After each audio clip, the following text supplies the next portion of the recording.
hodite naokrog po oddelkih, ki v celoti ali delno sestavljajo podjetje, v katerem ste zaposleni in čakate na ugodnejšo priložnost, da boste šli k šefu.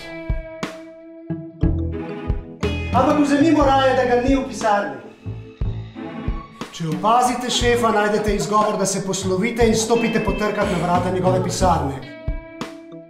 In po 43 letih dostojanstvenega dela nekdo, ki naj bi bil vzoren delavec, pride prosjačit za nekaj centov. To gotovo ne bo v korist vaši zadevi.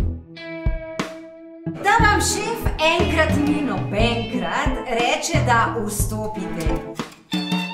Da je vašemu šefu skoraj 99,5% možnosti, da preživi. Med vsemi uslužbenci te velike firme, te velike družine, ki v 10 000 prsi bije